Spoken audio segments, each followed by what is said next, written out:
बिस्मिल्लाहिर्रहमानिर्रहीम। स्टूडेंट्स, हमने previous lecture में टॉपिक नंबर 12.9 का ए पार्ट किया था, जो कि क्या था, electric field as potential gradient. आज जो है हम इसका बी पार्ट करने लगे हैं, जिसका नाम है electric potential at a point due to point charge. जो पोटेंशियल ग्रेडियंट था उसके एंड पे मैंने आपको कहा था कि स्टार्ट में हम ले रहे थे दो पॉइंट्स के पोटेंशियल डिफरेंस को पोटेंशियल। तो अगर हम इस तरह करना चाहें कि एक ही पॉइंट के ऊपर पोटेंशियल कैलकुलेट करना चाहें, तो जो सेकंड पॉइंट होता है रेफरेंस पॉइंट, हम क्या कंसीडर करते हैं कि वो पॉइंट कहाँ पे है, इन्फिनिटी पे है। इस तरह वहाँ का पोटेंशियल ज़ीरो हो जाता है और हमें एक सिंगल पॉइंट के ऊपर पोटेंशियल की वैल्यू जो है वो फाइंड आउट हो जाती है। आज का जो टॉपिक है इसमें हमने यही करना है कि electric potential at a point due to point charge हमने कैलकुलेट करना है। डेफिनेशन को रिवाइज कर लेते हैं। Work done in moving a unit positive charge from infinity to that point keeping the charge in equilibrium is called as electric potential at that point. ठीक हो गया कि अगर आपने किसी एक चार्ज को इन्फिनिटी से एक सर्टेन पॉइंट पे लाने में जो वर्क डन किया है, तो वो वर्क डन क्या होगा, उस पॉइंट का इलेक्ट्रिक पोटेंशियल होगा। यहाँ पे उस इलेक्ट्रिक पोटेंशियल को एब्सोल्यूट पोटेंशियल भी हम बोलेंगे, क्योंकि हम एक सिंगल पॉइंट पे एक सर्टेन वैल्यू कैलकुलेट कर रहे हैं पोटेंशियल की, तो हम उसको एब्सोल्यूट पोटेंशियल भी बोल सकते हैं। अच्छा जी, जो हमारे पास पोटेंशियल ग्रेडियंट का फार्मूला आया था वो क्या था, E is equal to minus delta V over delta R. ये इक्वेशन क्या शो करती है, जैसे जैसे आप किसी चार्ज से दूर जाते जाएं तो इलेक्ट्रिक इंटेंसिटी की जो वैल्यू है वो रिड्यूस होती जाती है, साथ साथ पोटेंशियल भी कम होता जाता है। इसी इक्वेशन को इस फॉर्म में लिख सकते हैं आप, delta V is equal to minus E delta R. और यहाँ पे जो E है हमारे पास, इसका हम फार्मूला बहुत पहले से कैलकुलेट कर चुके हैं, 1/4 pi epsilon naught Q over R square के इक्वल होता है ये। अब जो यहाँ पे मैंने एक चार्ज बनाया हुआ, ये एक पॉजिटिव चार्ज है, इसको आप पॉइंट चार्ज कंसीडर करेंगे। इस पॉजिटिव चार्ज की वजह से आप जानते हैं इलेक्ट्रिक फील्ड लाइंस जो होंगी वो आउटवर्ड होंगी चार्ज से, आप कंसीडर करें। अच्छा, आप जानते हैं कि जैसे जैसे हम इस पॉजिटिव पॉइंट चार्ज से दूर जाते जाएंगे, यूँ दूर जाते जाएंगे, तो क्या होगा, इलेक्ट्रिक फील्ड इंटेंसिटी की जो वैल्यू है वो कम होती जाएगी। ठीक है, आप क्या करेंगे, दो पॉइंट्स ए और बी कंसीडर करेंगे, और ये दोनों पॉइंट्स आप इस तरह लेंगे कि ये इतने क्लोज होंगे कि यहाँ पे जो इलेक्ट्रिक फील्ड इंटेंसिटी की वैल्यू है ना, वो तकरीबन कांस्टेंट रहेगी। यानी कि अगर दो पॉइंट्स के बीच में बहुत ज़्यादा फासला नहीं होगा तो उनकी इलेक्ट्रिक फील्ड इंटेंसिटी की वैल्यूज़ तकरीबन सेम होंगी।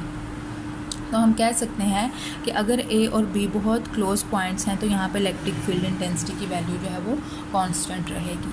दूसरी बात ये है कि जो पॉइंट ए है, इसका इस पॉइंट चार्ज से जो डिस्टेंस है उसको हम लेंगे आर ए। ये मैंने यहाँ पर भी लिखा हुआ है, distance of A from charge is equal to R A, distance of B from charge is equal to R B. यानी कि इस पॉइंट बी का जो डिस्टेंस है इस चार्ज से, इसको लेंगे आर बी। अब इन दो पॉइंट्स के बीच में जो डिस्टेंस है उसको हम लेंगे डेल्टा आर। ये मैंने लिखा हुआ है कि delta R is equal to R B minus R A. चूँकि आर बी बड़े वाला डिस्टेंस है, उसमें से आर ए को माइनस करेंगे तो डेल्टा आर हमारे पास आ जाएगा। ठीक हो गया। इसी तरह अगर दो पॉइंट्स के बीच में आपने एवरेज लेनी हो तो आप क्या करते हैं, उन दोनों पॉइंट्स को ऐड करते हैं और साथ उनके नंबर पे डिवाइड कर देते हैं, यानी कि 2 पे, दो पॉइंट्स है ना, 2 पे डिवाइड करेंगे। तो अगर इन दो पॉइंट्स ए और बी की एवरेज लेनी है तो वो एवरेज पॉइंट इन दोनों के दरमियान में आएगा, उसको हम आर बोलेंगे। और वो आर कैसे निकाल सकते हैं, R is equal to R A plus R B over 2 करके हम निकाल सकते हैं। Now as it is clear from diagram, R B किसके इक्वल होगा, ये जो बड़े वाला डिस्टेंस है आर बी, ये किसके इक्वल होगा, ये R A plus delta R के इक्वल होगा। डायग्राम से क्लियर हो रहा है कि R B is equal to delta R plus R A. इस इक्वेशन को हम इस तरह लिख सकते हैं कि delta R is equal to R B, इस आर ए को इधर ले जाएं तो क्या हो जाएगा, R B minus R A. हाँ जी, तो डेल्टा आर को ले लिया R B minus R A.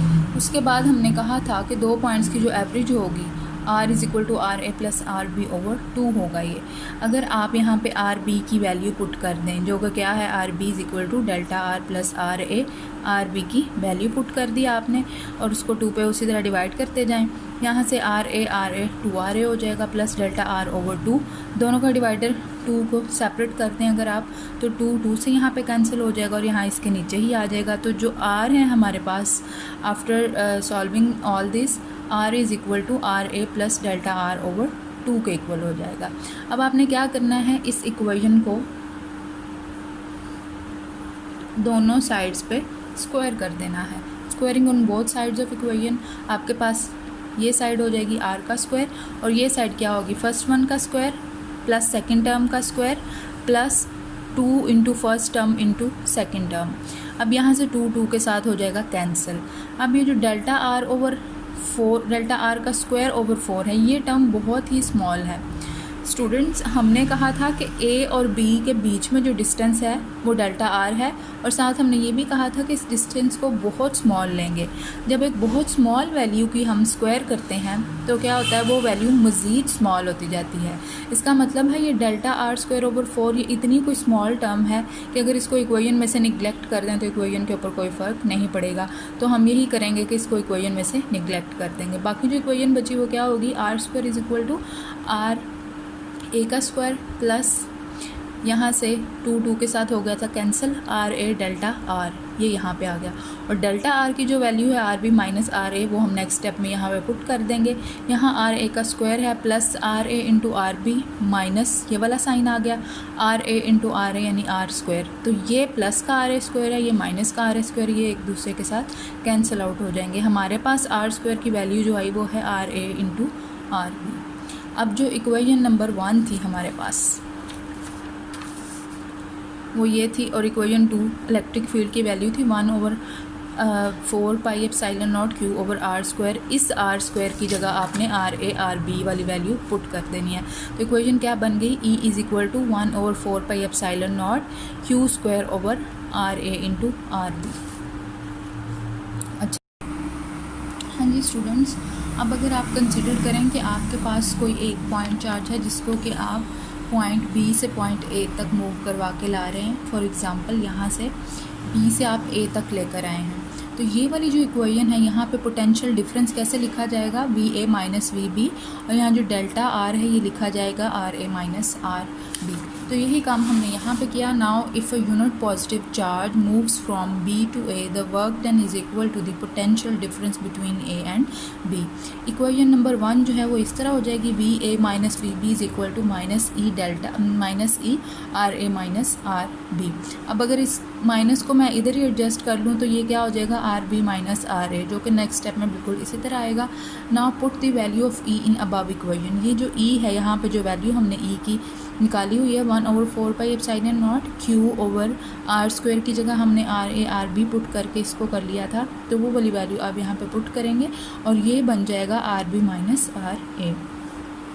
अब ये जो डिवाइडर है इसको अंदर आप अप्लाई कर देंगे तो इक्वेशन किस तरह से हो जाएगी, 1/4 pi epsilon naught Q into R B over R A B minus R A over R A B. यहाँ आर ए के साथ कैंसिल, यहाँ आर बी के साथ कैंसिल आउट हो जाएगा।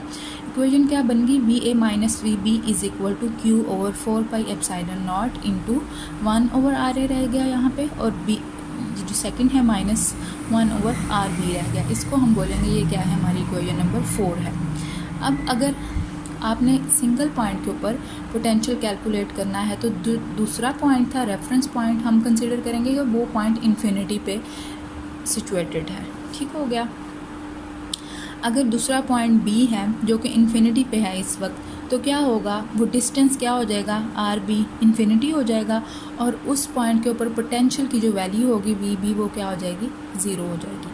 अब ये वाली वैल्यूज़ जब आप पुट करेंगे इक्वेशन नंबर 4 में, तो इक्वेशन नंबर 4 हो जाएगी V A minus V B की जगह आप क्या पुट करेंगे जी, 0, Q over 4 pi epsilon naught 1 over R square R A minus 1 over R B की जगह आप इन्फिनिटी पुट कर देंगे। अब आपको पता है 1 ओवर इन्फिनिटी किसके इक्वल होता है, 0 के इक्वल, यानी कि ये वाला फैक्टर हो गया 0। तो आपके पास इक्वेशन किस फॉर्म में आ गई, V A is equal to Q over 4 pi epsilon naught into 1 over R A. अब अगर पोटेंशियल को इसके जनरल फॉर्म में लिख दें तो ये क्या होगा, यानी कि आप सब्सक्रिप्ट इसके ख़त्म कर दें, v is equal to 1/4 pi epsilon naught q over r के इक्वल हो जाएगा आपके पास। तो ये आज हमने निकाला है electric potential at a point due to point charge.